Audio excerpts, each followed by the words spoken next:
Let's take a look at the underrated horror franchise that is Phantasm. With 5 movies in the series spanning over 40 years, the series has done so much, yet not many people know much about the series.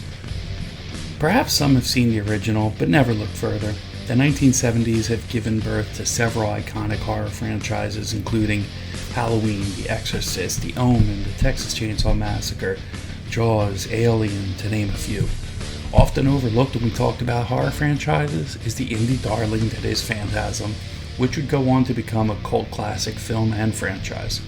The tall man, played by legend Angus Scrimm, is shrouded in mystery. The original film did not dig into his backstory at all.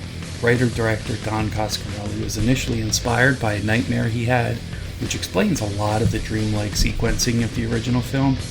We are introduced to brothers Mike, played by A. Michael Baldwin, and Jody, played by Bill Thornbury, as well as our ice cream vendor friend Reggie, played by Reggie Bannister. The iconic imagery of the tall man and the now famous floating silver spears are scenes that horror fans know even if they are not aware where they came from. More astute fans recognize the scene with the tall man looming over Michael's bed and the ever-frightening shout of the tall man's "boy."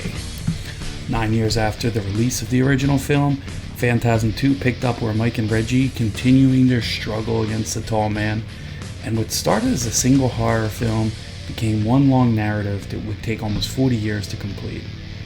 Each sequel gave more of a backstory, and we were introduced to interdimensional travel and an extraterrestrial plan for world domination.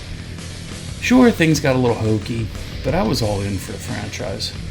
The protagonists, or the actors playing them, have not changed since the very beginning, with the exception of Jody's absence and Mike's recasting in Phantasm 2 at Universal's demand. Reggie Bannister, A. Michael Bowen, Bill Thornbury, and Angus Scrimm have appeared in every film in the series. We are used to the villain persisting across films, with protagonists being explained away or killed off. That is not the case with Phantasm. While Nightmare on Elm Street had Nancy and Tina in a few movies, Halloween had Laurie and Jamie, and Friday the 13th had Tommy, Phantasm chose not to sever the chain with the main characters of the franchise. I cannot say enough about Angus Scrimm as the tall man.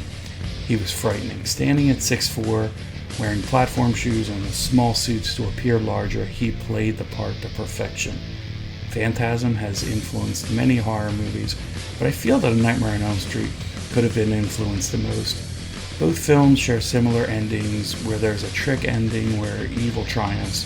Endings such as are commonplace now, but not so much in 1979. While I love Phantasm 2 from 1988, this film diverges quite a bit from the original in that it is more of an action film, maybe an action western, more than a sci-fi horror.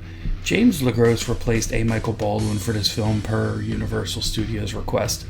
Coscarelli was able to bring back Bannister or Baldwin, but not both. Universal Studios was looking for a horror franchise at the time. Universal also wanted the dream sequences gone from the sequel. With a $3 million budget, the action sequences do surpass other installments in this franchise. Many people prefer Phantasm 2 over Phantasm due to the action sequences. Coscarelli was not intending to write a sequel, but when the money was there, he was quickly convinced. Profit-wise, the original Phantasm made a bunch of money, raking in $11.5 million on a $300,000 budget. Phantasm 2 only brought in a meager $7.3 million with a $3 million budget. Universal dropped the franchise idea after that performance. They would distribute a third installment if Coscarelli decided to make one, but he would be responsible for financing. Phantasm 3, Lord of the Dead, released in 1994, was a return to the wild unpredictability of the original, but with even more unpredictability. There was so much going on that it's hard to explain, but it was clear that Universal did not have much say in this one. One of the franchise's hardcore fans was Roger Avery, who co-wrote Reservoir Dogs and won an Oscar for co-writing Pulp Fiction. He wrote his own Phantasm screenplay entitled Phantasm 1999 AD, which he hoped would be the 4th installment. This time, the story was set in a post-apocalyptic future and included a major part for Bruce Campbell. The problem is the estimated budget for this was about $10 million, and that money was way out of the reach at that time. Coscarelli decided to put that on a shelf and wrote Phantasm for Oblivion, which would again go deeper into more dream logic. Mike is hopping through assorted times and dimensions after the tall man with Reggie doing the same in search of Mike. This film was to be the stepping stone for the Avery script, but idea was eventually abandoned. Lots of rumors circled about the next few years. Then in 2016, nearly 4 decades after the original, Phantasm returned from the dead, just like the tall man had so many times before. Phantasm Ravager would close out the series with a storyline about Alzheimer's disease, with Mike taking care of Reggie in a nursing home. Suffering from dementia, Reggie slips in and out of consciousness, dividing the film into dream sequences interrupted by dreamlike reality populated with characters from throughout the franchise's previous entries. At the end of the day, the overall tone of Ravager is melancholy.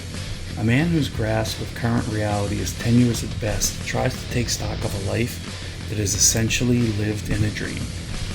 Don Coscarelli draws some parallels to George A. Romero at times. I suppose it makes sense in that both writer, producer, directors made no-budget indie films that were mostly ignored until becoming surprise cult classics.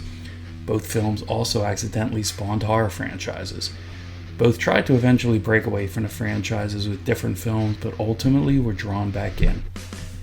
The main differences between the two franchises, though, is that Romero's Dead series spawned what would become an overcrowded genre, and Phantasm did not exactly spawn many similar films. So that wraps this one up. I want to hear from you. Post your thoughts on this video.